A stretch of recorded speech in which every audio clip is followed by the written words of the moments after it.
So this is the self-development with tactics. Book.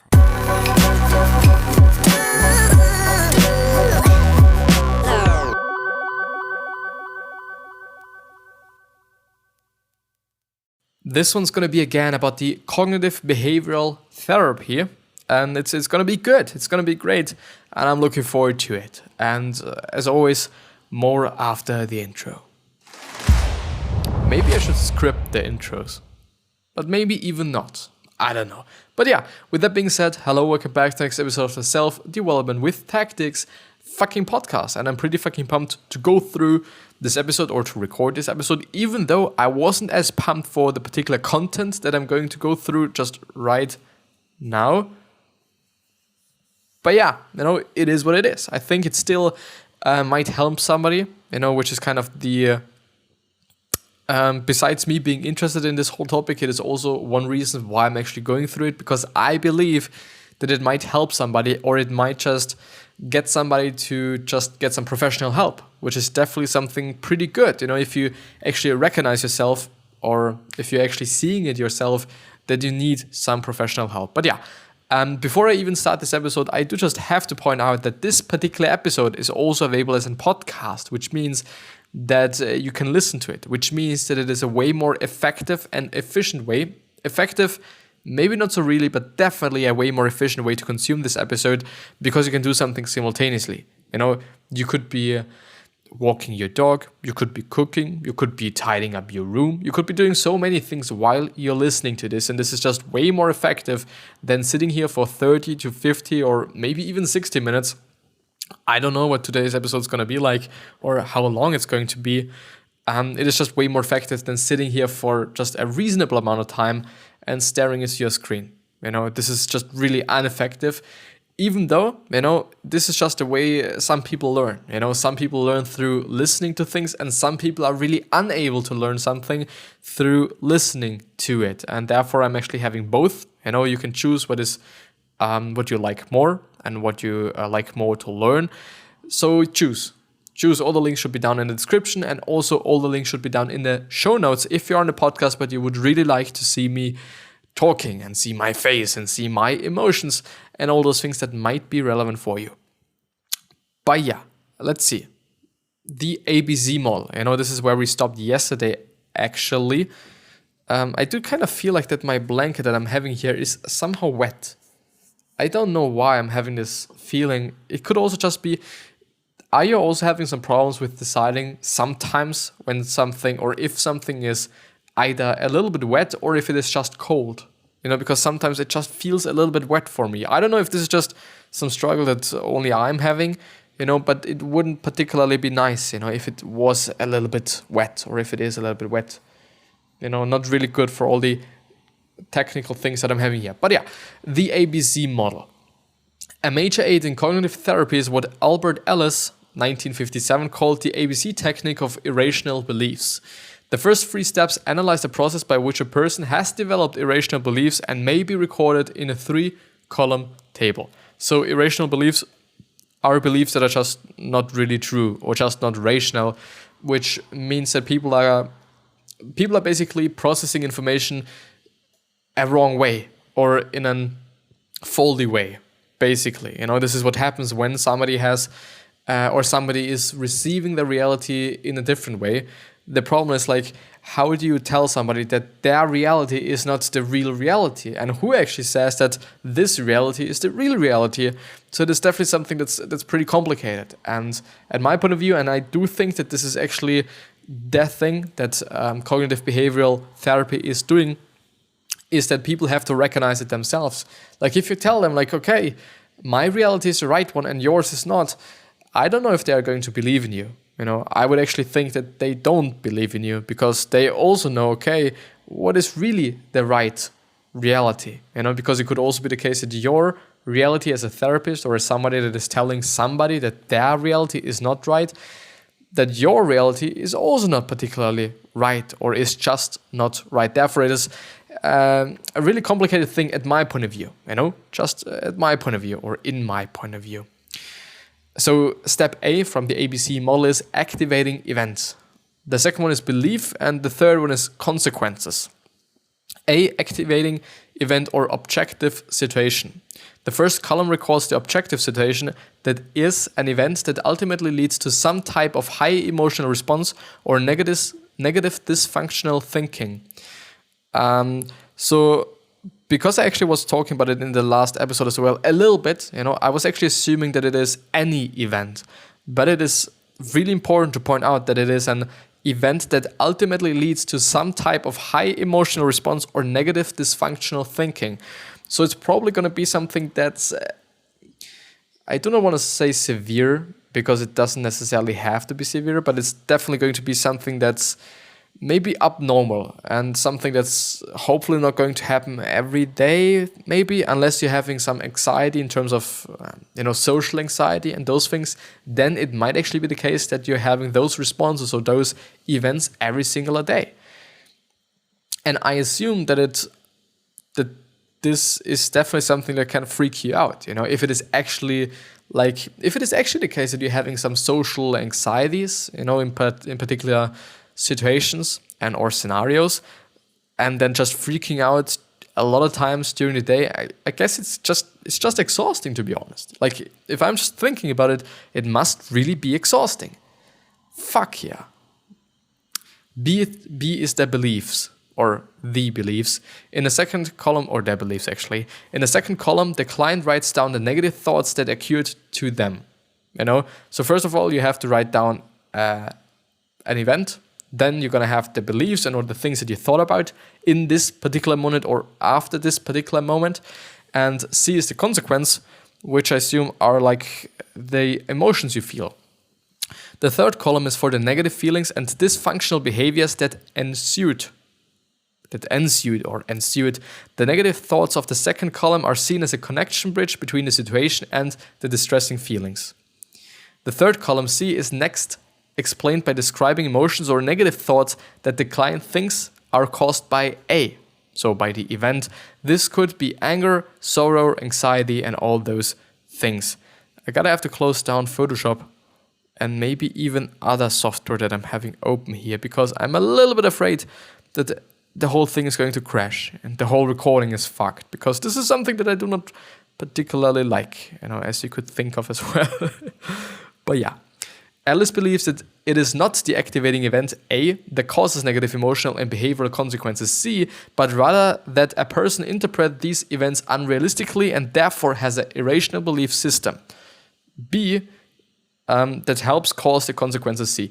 And I would say so, and I do think this is kind of the core of cognitive behavioral therapy, that it is definitely making a difference how you're receiving and how you're actually seeing the world. Because the thing is, an activating event A just is going to create different outcomes or different consequences for different people, because different people think differently, just most of the time, unless you're actually picking two people that are just really thinking the exact same way. Could happen in theory, but I guess practically, there is a chance, of course, there is the possibility and chance for that. But let's assume it is not the case. Let's assume it is not the case, and you're having two people. You're having two people that are thinking in two different ways. Then, of course, if you're thinking in a different way than somebody else, you're basically also going to receive the outer world or your reality in a different way, and therefore there's going to be different consequences.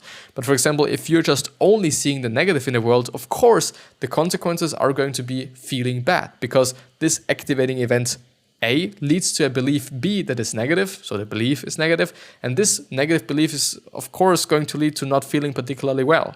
But if you're having the exact same event and you're receiving or you're seeing this particular event as something positive or something neutral, then the consequences are just going to be different. At least as I'm thinking about it, or at least as I'm just understanding it as well.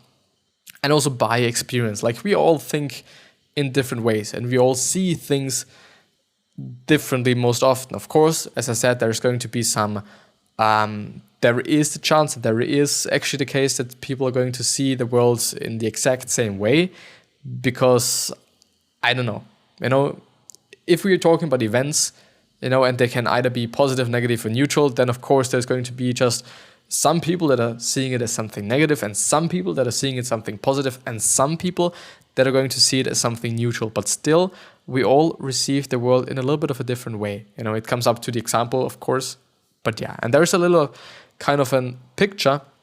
So negative event A leads to rational belief and therefore healthy negative emotion. And on the other side, we're having negative event A leads to irrational belief B. So the difference is, on the left side, we're having the rational belief, and on the right side, we're having the irrational belief. And this irrational belief leads to unhealthy negative emotion, compared to the other side where it leads to healthy negative emotion. The REBT example. Gina is upset because she got a low mark on a math test. The activating event A is that she failed her test. The belief B is that she must have good grades or she is worthless. The consequence C is that Gina feels depressed.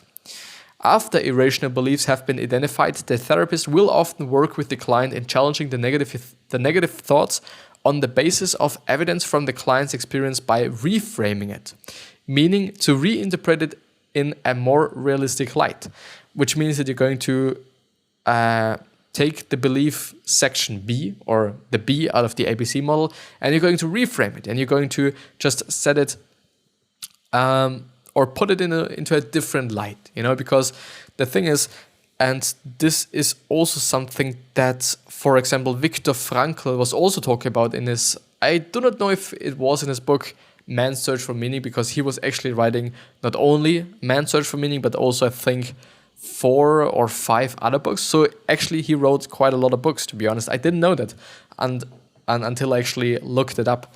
But he also said, which is a quote of him that you can find actually by typing in Viktor Frankl, and there's going to be just some little Google box, where all his probably most famous and most popular quotes are. And one of them is that something like, when you can't change life, and if you can't change the situation in life, then you gotta have to change yourself. And changing yourself for me means changing how you're receiving the things and how you're seeing your reality, and how you're seeing or interpreting these things that you're seeing and these things that you're getting. And it just makes sense because, as I said before, I can see things in a positive light and I can also see them in a negative light. It just really comes up to how I'm thinking about it or how I'm seeing it, but it definitely will also come up to the people that are surrounding you. If there's a lot of negative people that are surrounding you, then chances are also pretty high that you're also going to be relatively negative. Just as a person, as you're seeing the world, all those things. This is also one of the reasons why, particularly I talk about the importance of knowing that the people around you are actually influencing you in a lot of ways. For example, this way. And but also just like all the people. Like, I do want to point out that all the people, it's like friends and family, it still depends on how much time you're spending with them. It just really is like the more time you spend with this particular person or with these particular people, then the more influence that they are going to have, basically, in theory at least. But yeah, let's actually move on. Reframing it, meaning to reinterpret it in a more realistic light. This helps the client to develop more rational beliefs and healthy coping strategies, or coping, just to cope with something, A therapist would help Gina realize that there is no evidence that she must have good grades to be worthwhile, or that getting bad grades is awful. She desires good grades and it would be good to have them, but it hardly makes her worthless. If she realizes that getting bad grades is disappointing, but not awful, and that it means she is currently bad at math or at studying, but not as a person, she will feel sad or frustrated, but not depressed. The sadness and frustration are likely healthy negative emotions and may lead her to study harder from then on. And I also have to say that it is really, really, really, really important that they are pointing out that there are healthy negative emotions, because something that I've seen with how I communicate things sometimes is that I sometimes kind of leave out on those healthy negative emotions, because there are definitely healthy negative emotions. Those healthy negative emotions are, like they say, it could actually be sadness and it could be frustration, which then lead to a positive outcome. I assume, that this is some sort of the definition of healthy negative emotions, and unhealthy negative emotions, I assume, are going to lead to just some negative outcomes. But the thing is, negative emotions are really important, and negative emotions aren't really that bad always. It's going to be bad if they're crushing you and crippling you, and if they're going to make your life less worthless, some sort of, because you believe, as they say actually, that you believe you're worthless, for example, because just you failed the math test or the maths test, which is definitely like not the case. You're not worthless and your life is not worthless just because you failed one test. It doesn't say anything. This test doesn't say anything, or is not saying anything. But yeah, there are negative emotions and healthy negative emotions that show things to you. The thing is, we should really listen closely to our feelings, because our feelings tell us certain things, and they are just pointing out certain things that we might not be seeing. They might point out that you're not happy, and sometimes you might be feeling like you don't know why you are unhappy. And this is kind of a way of your negative emotions and your kind of actually brain, some sort of as well, to just show you some things that you should be seeing, but you're not seeing them. And this is the point now. It just makes you see things that you wouldn't see without them. As I have seen it as well, and as I've heard it and read it and whatever. Critical evaluation. Yeah. Critical evaluation. Rational emotive behavior therapists have cited, I still don't know how it is pronounced, I'm sorry, many studies in support of this approach. Most early studies were conducted on people with experimentally induced anxieties or non-clinical problems such as mild fear of snakes. Kendall and Chris in 1983. I guess it's names, or could also be therapists, I don't know. However, a number of recent studies have been done on actual clinical subjects and have also found that rational emotive behavior therapy, which is REBT, is often helpful. Lyons and Woods in 1991. So it seems to be a study from 1991, which I would say isn't particularly recent, I guess, if I'm actually getting this right, but I don't know. And there is Aaron Beck. And I do just think if we should go through the last few things, no, it's too much. I have to go through it, or I want to go through it. And there is Aaron Beck, the cognitive therapy. So we're having Ellis, don't know the first time, unfortunately, and then we're having Beck. So Ellis and Beck are basically kind of the main figures in cognitive behavioral therapy, as we've seen yesterday in the first episode, where it has mostly been about like a little bit of an introduction to cognitive behavioral therapy, which is really interesting as well. So check it out on my channel or on the podcast. So Aaron Beck, cognitive therapy. Beck's 1967 system of therapy is similar to Ellis, but has been most widely used in cases of depression. Cognitive therapists help clients to recognize the negative thoughts and errors in logic that cause them to be depressed. The therapist also guides clients to question and challenge their dysfunctional thoughts, try out new interpretations, and ultimately apply alternative ways of thinking in their daily lives. Aaron Beck believes that a person's reaction to specific upsetting thoughts may contribute to abnormality. As we confront the many situations that arise in life, both comforting and upsetting thoughts come into our heads, of course. Always, every single day. Beck calls these unbidden cognitions automatic thoughts. When a person's stream of automatic thoughts is very negative, you would expect a person to become depressed.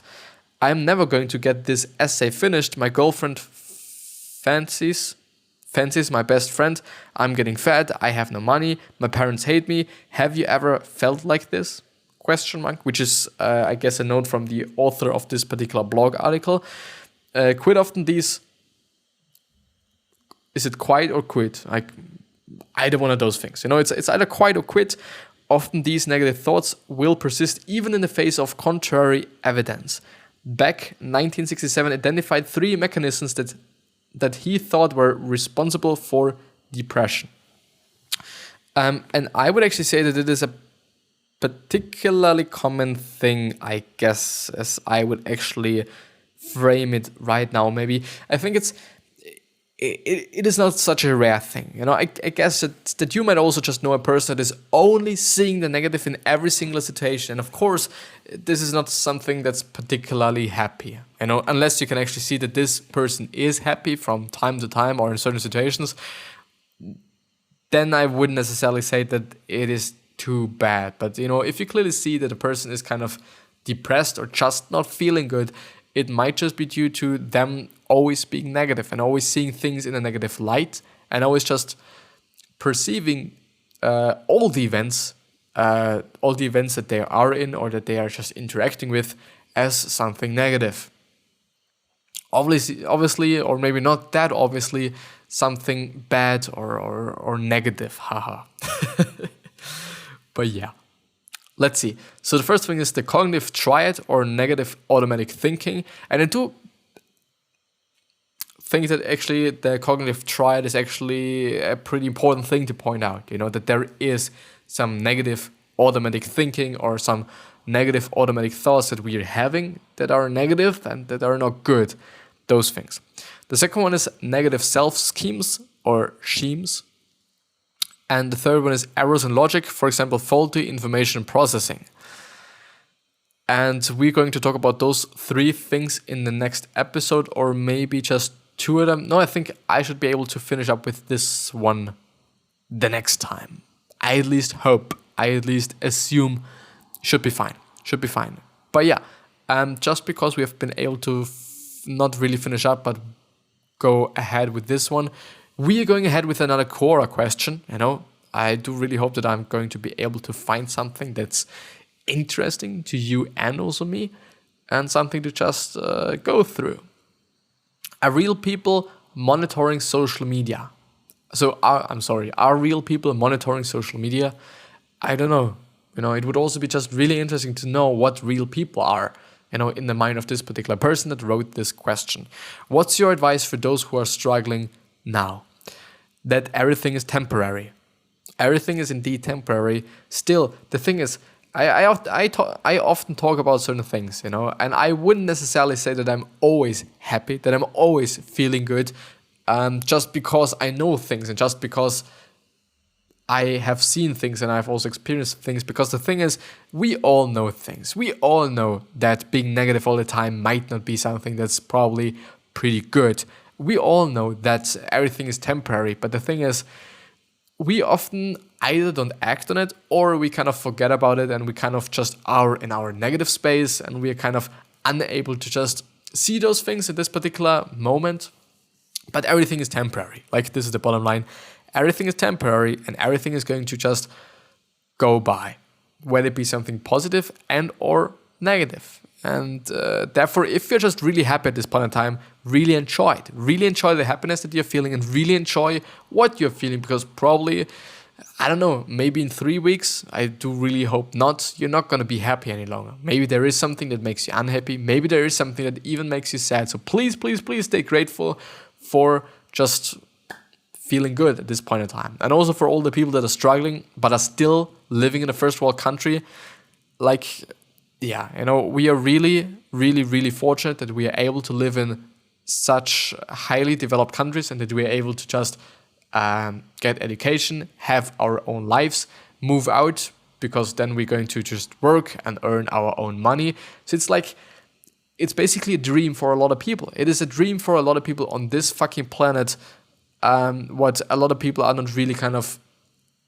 are grateful for. I do not really want to say that no one is grateful for being in a first world country and whatnot. And I also know that even though we are living in a first world country, there are probably some things that really piss you off and really are not making you happy. This is something that I'm having as well. But just have the perspective. Have the perspective of living in a first world country and of having quite everything. Food, water, hopefully enough sleep, health, medicine, and or drugs, all those things. We actually have everything. And this is the point. This is the point that I'm willing to make. We are actually having everything. And if you're complaining about a stupid grade or a stupid mark that you've got in one of your tests, then I understand it. I totally understand that this is pissing you off. And I totally understand that this is something that doesn't make you happy. I can understand that. And I can feel that because it is often something that doesn't make me happy as well. But the thing is, we are living in a first world country. We are living in a country where everything is nice. We are having everything.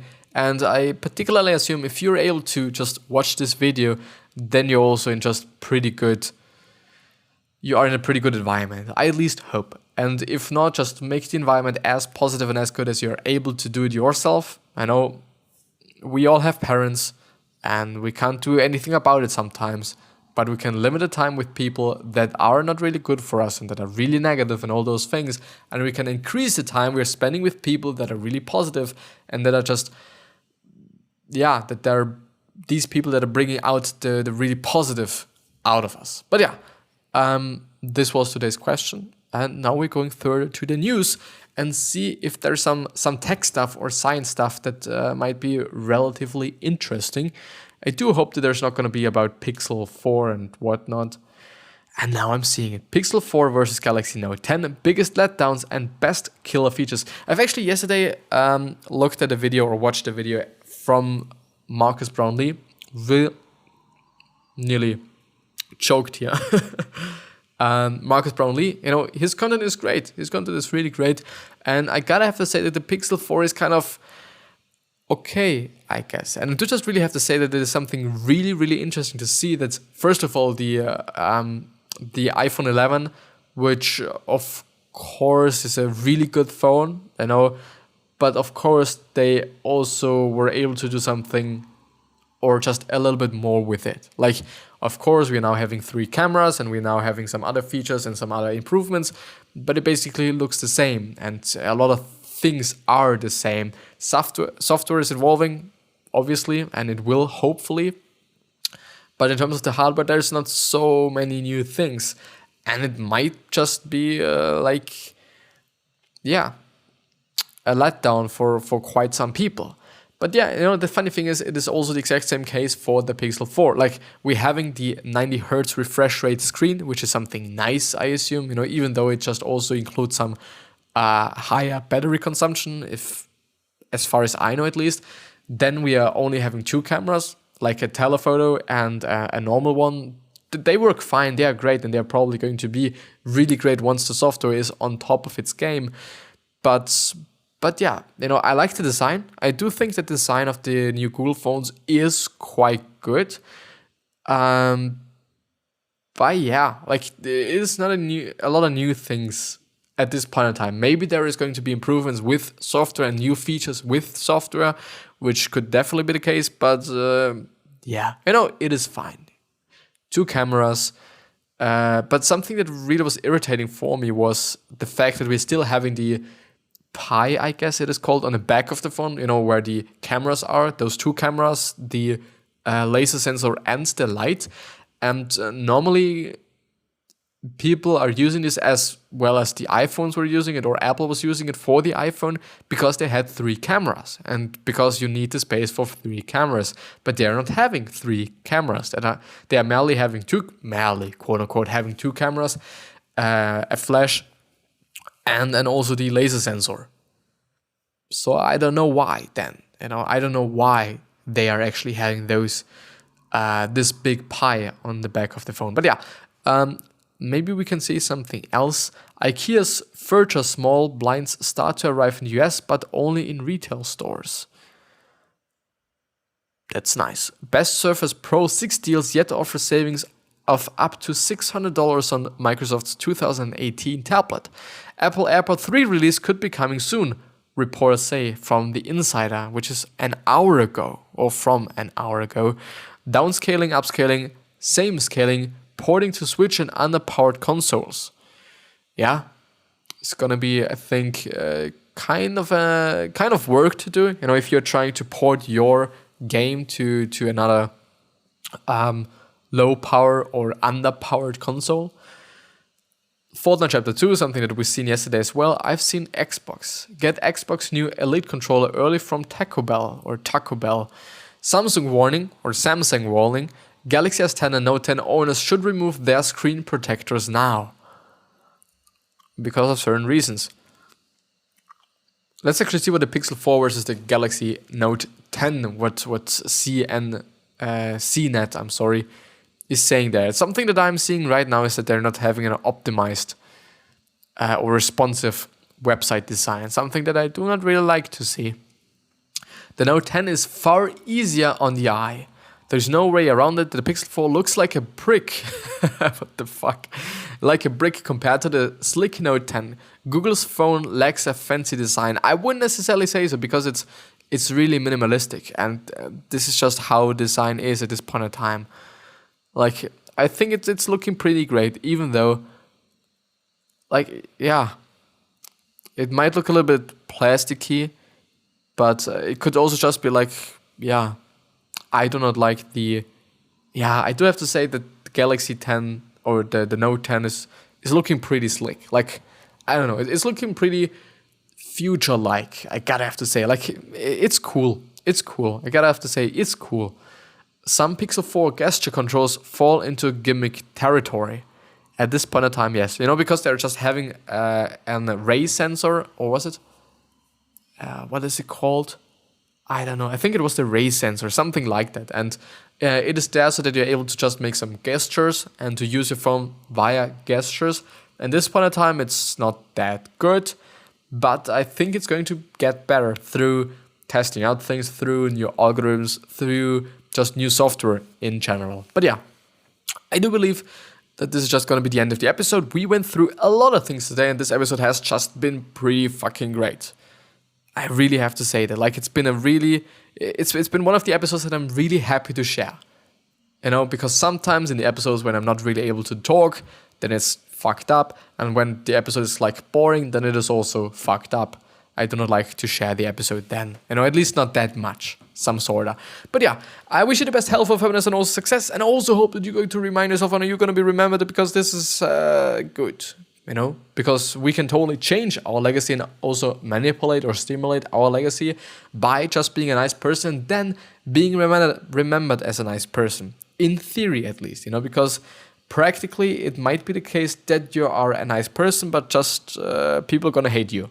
Because it is not really about you, but it is more than about the other people. But yeah.